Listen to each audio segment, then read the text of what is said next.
Vous avez d'ailleurs un exemple concret d'un manquement que vous avez pu constater lors de ces contrôles? Alors si on prend l'exemple d'un bureau de change,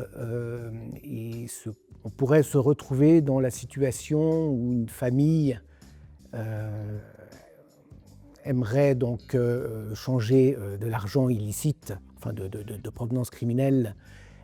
Et puis on verra peut-être le père changer au guichet une certaine somme d'argent, et puis ensuite on verra son épouse ou son chauffeur dans un autre bureau de change ou dans le guichet d'à côté.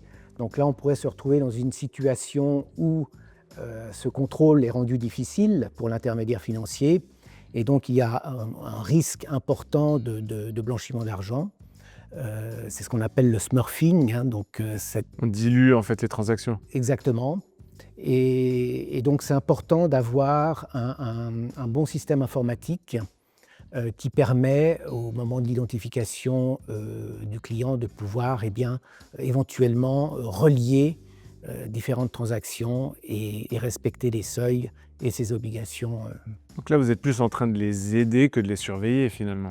Alors on les accompagne, ça c'est quelque chose à laquelle on tient beaucoup, et notamment en donnant des formations. L'ARIF donc attache beaucoup d'importance à, euh, à prévenir le blanchiment d'argent, et donc soit par le biais de formation, mais aussi dans l'accompagnement de ses membres.